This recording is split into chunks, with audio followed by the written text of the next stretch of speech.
L'économie américaine est en ce moment comme une tour de Jenga à laquelle il manque 18 putains de pièces. Nous sommes une pièce détachée de tout ce qui s'écroule. Vous comprenez que les banques s'effondrent sous nos yeux en ce moment même? Les banques s'effondrent. L'effondrement est en train de se produire. Nous y sommes. Il s'effondre. Regardez, l'économie américaine est en train de s'effondrer en ce moment même. Et la plupart des gens ne réalisent pas à quel point la situation est grave. Vous voyez toutes sortes de vidéos sur les banques qui refusent les retraits, les licenciements massifs, les soins de santé qui deviennent inabordables, les magasins qui ne peuvent tout simplement pas écouler leur stock. Et quand vous mettez toutes ces pièces ensemble, vous savez, le tableau est pire que ce qu'on nous dit. Alors aujourd'hui, je veux partager ces vidéos avec vous parce que ce que les gens vivent sur le terrain raconte une histoire très différente des chiffres officiels. Je n'essaie pas de vous faire peur, j'essaie juste de vous préparer. L'économie américaine est en ce moment comme une tour de Jenga à laquelle il manque 18 putains de pièces. Nous sommes en train de nous échapper de tout ce qui s'effondre. L'IA est responsable de 40% de la croissance du PIB américain l'année dernière et de 80% de la croissance des actions américaines. Et l'industrie manufacturière s'est contractée pendant 7 mois consécutifs alors que tous les autres indicateurs économiques indiquent que la situation est aussi mauvaise que depuis 2009. Maintenant, quand vous entendez une phrase qui dit que l'économie est aussi mauvaise qu'elle l'a été depuis 2009, vous êtes foutus. Donc encore une fois, je ne fais pas peur. Je vous prépare juste. Notre économie est dans une très mauvaise passe. Cette fermeture du gouvernement n'est pas comme les autres. C'est officiellement la plus longue fermeture de l'histoire des États-Unis. Les gens pensent que ce n'est qu'une question de politique et de budget, mais ce n'est pas le cas. Il s'agit de contrôle, d'effondrement et de réinitialisation financière. Ils ne réparent pas le système. Ils le détruisent exprès. Tout devient tellement inabordable, et nous vivons de chèque de paye en chèque de paye. La plupart d'entre nous ont du mal à survivre. Et je crois qu'au fur et à mesure que nous nous débattons, ils vont présenter leur solution, qui sera la monnaie numérique, qui leur donnera un contrôle total. Regardez autour de vous. Les gens perdent leur emploi à cause de l'IA.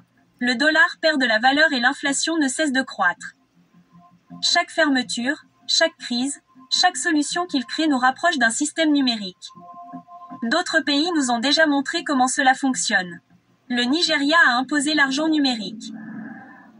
La Chine lie les dépenses à un score de crédit social. L'Europe prépare l'ère numérique et impose déjà l'identité numérique. En Amérique, nous sommes les prochains.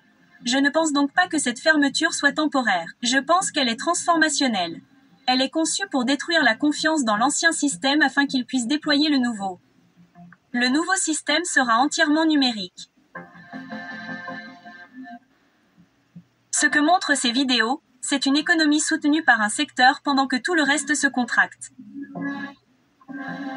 Et ce n'est pas durable. Lorsque vos fondations sont aussi étroites, l'effondrement n'est pas une question de si, mais de quand. Ce qui est vraiment préoccupant, c'est le nombre de personnes qui pointent du doigt une rupture intentionnelle plutôt que des cycles naturels. Maintenant, que cela soit vrai ou non, ce qui compte, c'est ceci. Si vous dépendez d'une seule source de revenus ou si vous gardez tout au même endroit, vous êtes exposé. Le crack est déjà en cours et diversifier maintenant signifie que vous avez des options plus tard. Donc, en plus des indicateurs économiques, regardez ce que les gens disent des banques. Il semble clair que la fermeture durera jusqu'à la semaine prochaine. Je pense qu'il pourrait très bien y avoir une ruée sur certaines des plus petites banques. J'ai entendu des rapports. Je ne sais pas dans quelle mesure ils sont vrais, mais certaines personnes ont des difficultés, en particulier pour essayer de retirer de grosses sommes d'argent. Donc, quelques personnes dont j'ai vu les commentaires juste sur TikTok ont dit, vous savez, qu'elles ont essayé de retirer un dépôt important, la banque ne l'a pas accordé, ne l'a pas autorisé à quitter la banque. Elles ne l'ont pas fait en gros. Donc, c'est essentiellement ce qui se passe. Quand il n'y a plus d'argent liquide, quand il n'y a plus de liquidité, les banques ne peuvent pas honorer ces retraits et nous n'aurons plus d'argent dans les banques. Nous allons potentiellement assister à une ruée sur les épiceries et sur les banques parce que les gens ne bénéficieront plus des prestations SNAP. Les gens n'auront plus de chèques de paye pour acheter de la nourriture et, en plus de cela, les banques n'auront plus d'argent pour honorer les retraits. Nous verrons donc ce qui se passera la semaine prochaine, mais il n'est pas prévu de rouvrir le gouvernement. Je suis donc allé à la banque pour retirer de l'argent liquide, et cela ne m'était jamais arrivé auparavant, mais le caissier m'a dit « Pourquoi avez-vous besoin d'argent liquide ?» J'ai répondu « Parce que j'aime bien avoir de l'argent sur moi. » Puis il m'a dit « Puis-je vous donner une traite bancaire ou un chèque à la place ?» Et j'ai dit « Non, si j'avais voulu une traite bancaire, j'aurais demandé une traite bancaire. Je veux de l'argent liquide. » Puis il m'a dit « Quelqu'un vous oblige-t-il à retirer cet argent liquide ?» Et je le regarde en disant « Mec, personne ne m'oblige à retirer l'argent. Je veux juste un peu d'argent. » Finalement, il dit « D'accord, je peux te donner l'argent, mais j'ai besoin que tu signes ce document qui dit en gros.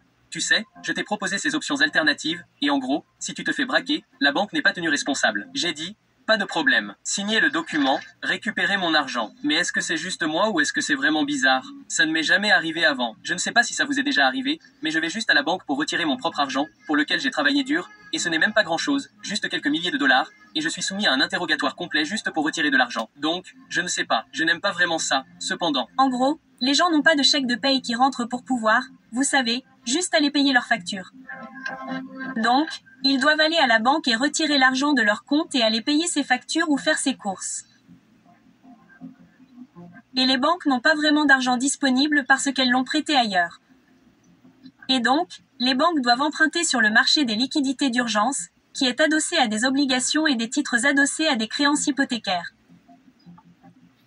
Et depuis que le gouvernement a fermé et que le premier chèque de paye manqué a eu lieu le 15 octobre, les banques ont dû emprunter un total de 16 milliards de dollars.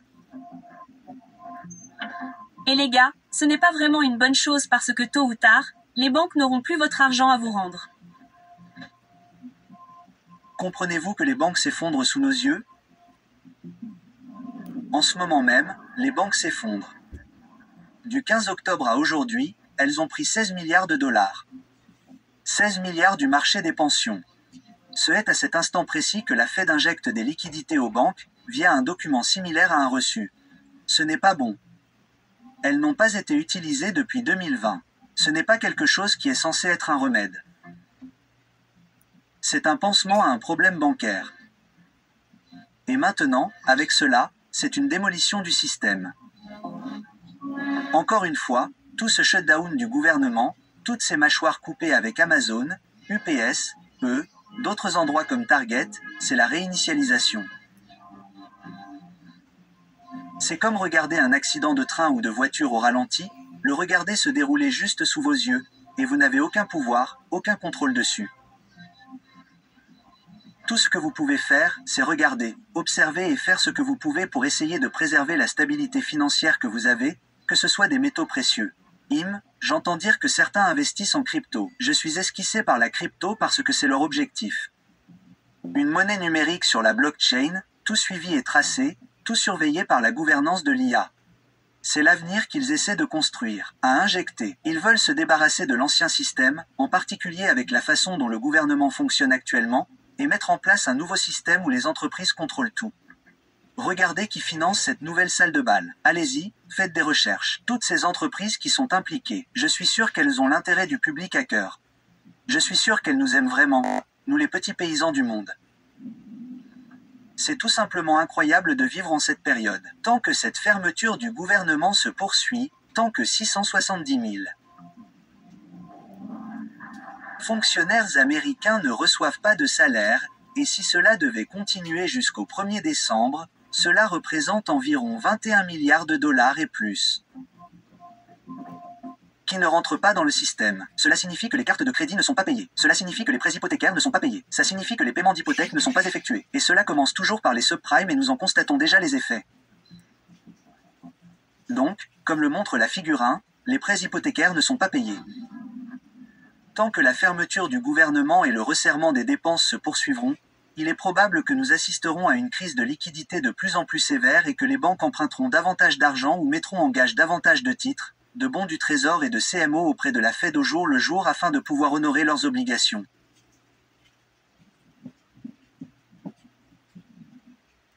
À un moment donné, tout atteint un point de rupture, et c'est ce qui me préoccupe à l'approche de cette semaine et des semaines suivantes.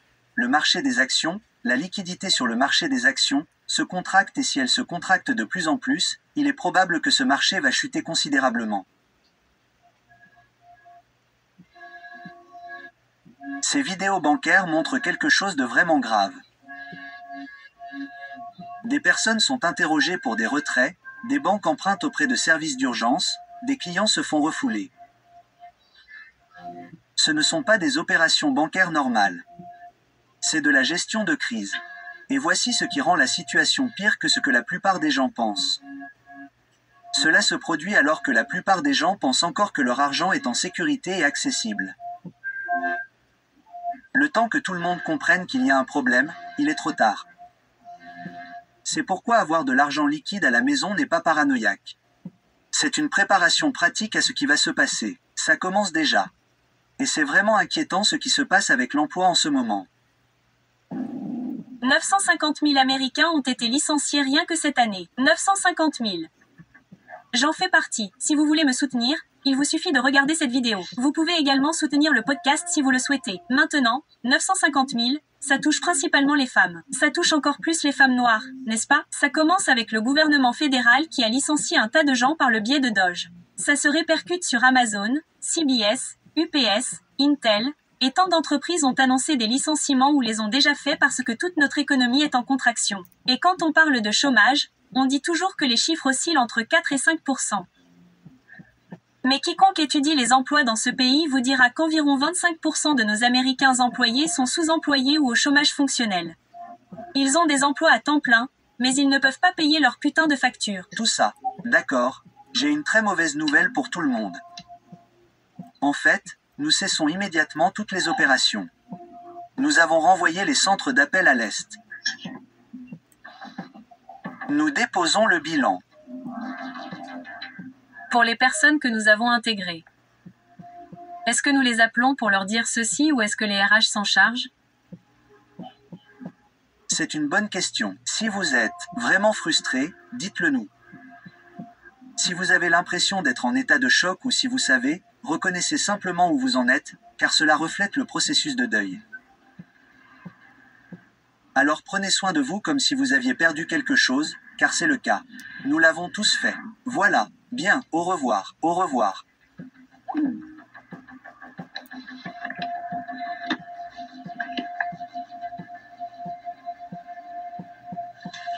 Amazon a licencié 30 000 personnes aujourd'hui. C'est cool. Certains d'entre vous ne le savent pas, mais j'ai travaillé chez Amazon et maintenant 30 000 personnes, dont beaucoup avec qui j'ai travaillé et que je sais être des personnes très travailleuses, très passionnées, se sont réveillées aujourd'hui sans emploi.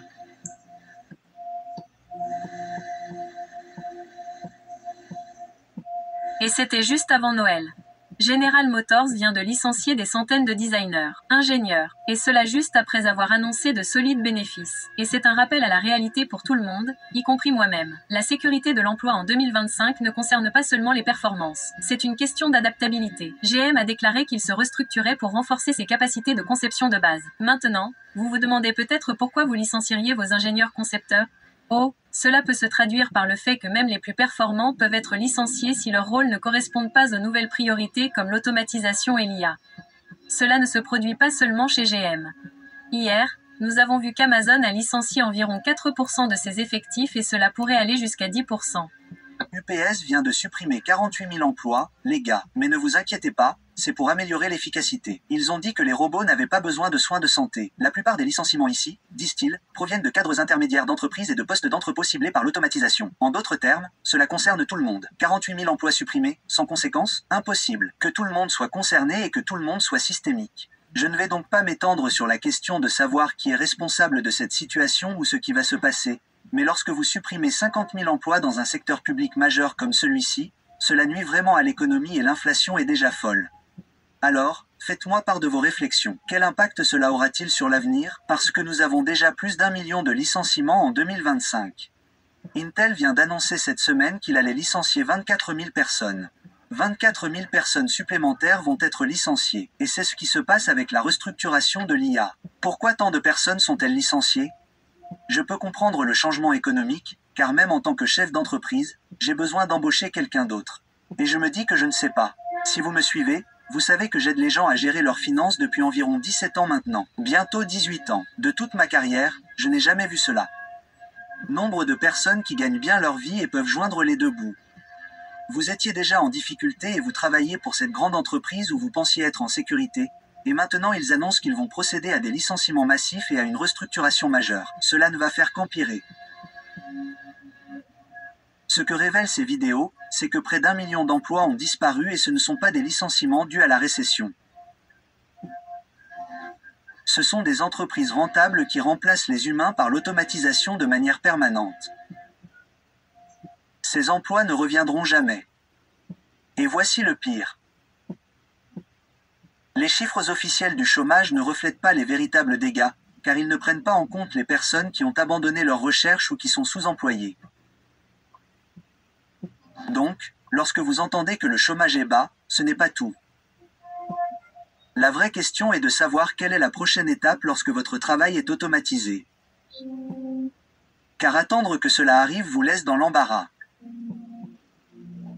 Parlons maintenant des soins de santé, car cela frappe très durement les familles.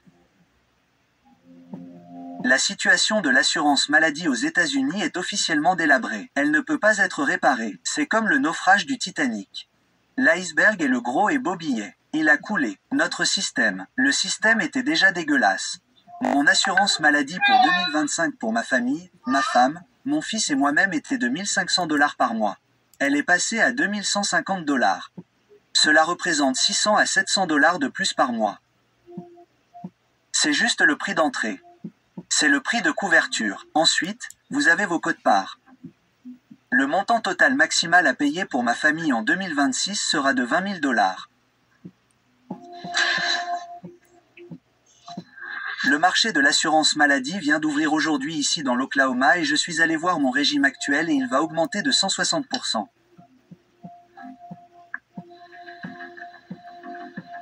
Je ne peux pas me le permettre. Nous savions que cela allait arriver. Je ne sais pas pourquoi je suis surpris. C'était juste choquant de le voir écrit noir sur blanc. 160%. Donc, je savais que c'était très probable, mais je n'aurai pas d'assurance maladie l'année prochaine. J'ai 57 ans. Je suis en bonne santé, mais tout ce que je peux me permettre, c'est des soins catastrophiques.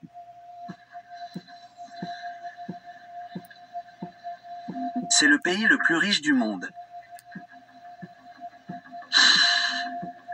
Mais mon gouvernement se fiche de moi. Mon gouvernement se fiche de mes soins de santé. Je viens de voir un post sur une fille qui perd Medicaid et à cause de ça, elle ne peut pas payer ses ordonnances qui comprennent 2 ISRS, un antipsychotique et des benzodiazépines, ce qui m'a fait penser au nombre de putains de gens qui sont sur le point de perdre la tête dans ce pays. Je donne 2 ou 3 semaines et on va commencer à voir beaucoup de putains de crises psychotiques et d'épisodes maniaques par ici. Le double, avec des gens qui ne peuvent pas payer leurs courses et leur loyer alors qu'ils n'ont plus rien à perdre, y compris leur putain de santé mentale. Il y a une raison pour laquelle ils construisent des putains de camps pour réhabiliter les malades mentaux en ce moment. Vous savez, cet énorme complexe juste à l'extérieur de Salt Lake City qu'ils viennent de construire pour les sans-abri, c'est aussi pour les personnes atteintes de maladies mentales qu'ils peuvent interner de force. Projet 2025. N'oubliez pas que tout cela est planifié. Tous ceux qu'ils considèrent comme un fardeau pour la société, ils veulent s'en débarrasser ou les forcer à travailler. C'est ce qui se passe en ce moment. Ces vidéos sur les soins de santé montrent que les coûts doublent et triplent du jour au lendemain. Les gens perdent leur couverture, l'accès aux médicaments est tout simplement coupé. Et ce qui rend la situation pire que vous ne le pensez, c'est cet effet de cascade. Vous savez, lorsque les gens ne peuvent pas se permettre de prendre des médicaments pour leur santé mentale tout en perdant leur emploi et leur logement, cela crée une crise sociétale, pas seulement personnelle. C'est simplement que le système n'est plus seulement cher. Il s'effondre.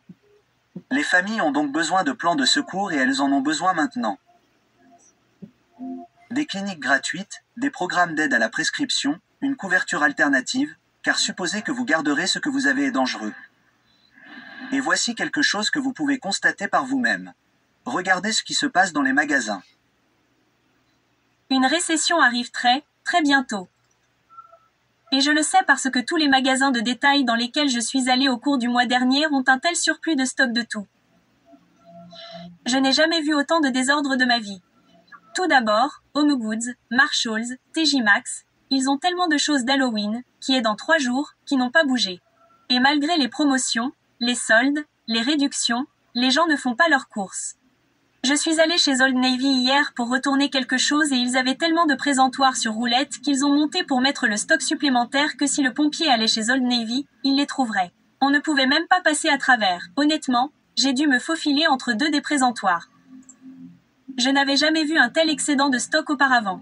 Et historiquement, lorsque nous avons eu un climat économique risqué, les gens ont continué à dépenser de l'argent pour eux-mêmes. Ils ont continué à faire du shopping et à dépenser de l'argent pour des services de beauté même s'ils n'en avaient pas les moyens parce que ça leur faisait du bien. Cette fois, je vous le dis, c'est très différent. Les gens ne font pas de shopping. Ces articles ne partent pas des rayons. Et il va être très intéressant de voir comment cela affectera les offres du Black Friday et ce genre de choses. Et évidemment, avec des problèmes plus importants dans le monde, c'est comme des choses, n'est-ce pas? Cela n'a aucune importance générale. Mais j'ai l'impression que par le passé, lorsque les choses étaient difficiles, les gens achetaient toujours ce genre de choses. Ils ne les achètent plus. Que pensons-nous qu'il va se passer ensuite? Voici donc une prédiction. Je pense qu'il va y avoir un krach du commerce de détail.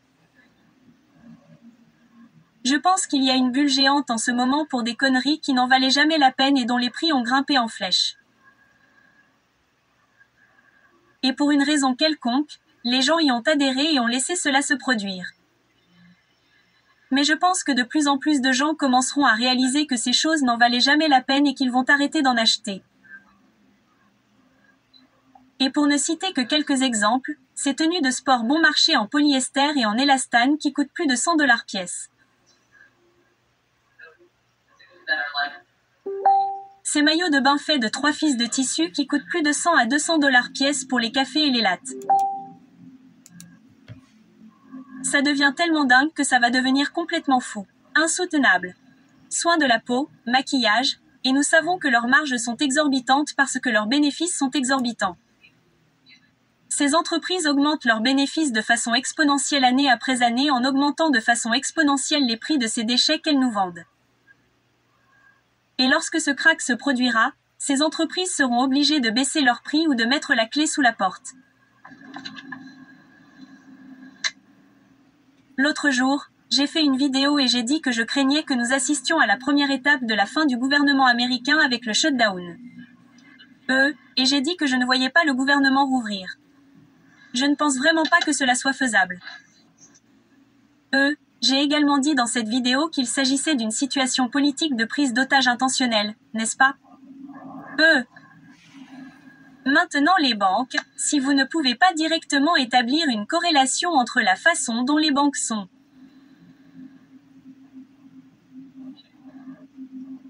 Le principal fondement de l'économie américaine, le fait que la Fed injecte des milliards de dollars du jour au lendemain dans les banques n'est pas une coïncidence. C'est un signal d'alarme qui s'est produit et c'est comme un Ave Maria. Genre, pompons-les, c'est ça, un pansement, ce n'est pas un remède. Mais le gouvernement est toujours fermé, les employés fédéraux sont toujours licenciés. Cela signifie que les gens ne paient pas les banques. Ils n'achètent pas de nouveaux capitaux, rien de nouveau, n'est-ce pas? Allez plus loin que ça. Fermeture fédérale. Des milliards sont versés chaque mois au programme SNAP pour que les gens puissent faire leurs courses, ce qui alimente notre économie. Les gens ne vont pas faire ça. Les grandes entreprises vont commencer à licencier des gens, ce qui signifie que moins de personnes recevront des paiements, ce qui est lié.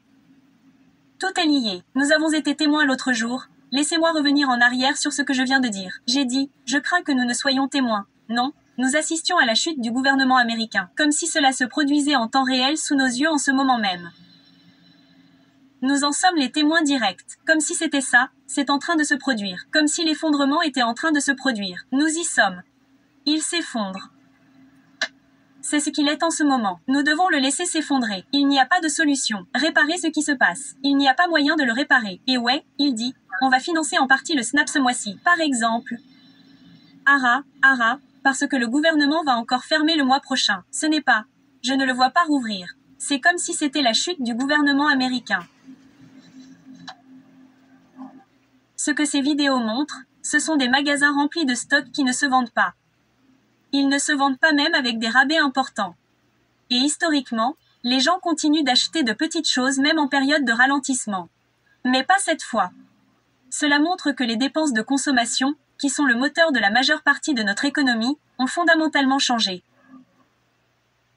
Le krach du commerce de détail à venir va être plus important que ce que les gens pensent, car il s'appuie sur une décennie de prix imposés pour des produits sans valeur. Pour les familles, cela signifie qu'il faut être extrêmement sélectif dans ses dépenses, car chaque dollar doit aller plus loin dans ce qui arrive.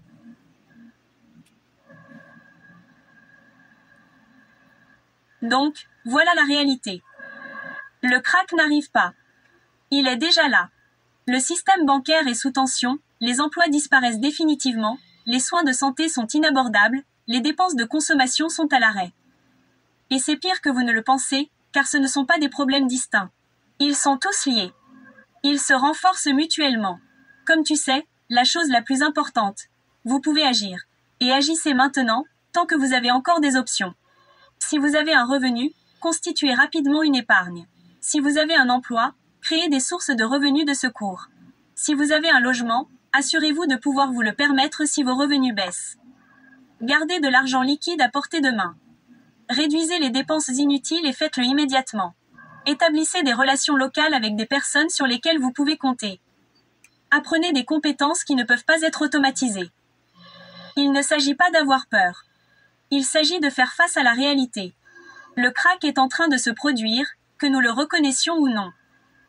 La question est de savoir si vous êtes préparé lorsqu'il touchera directement votre situation.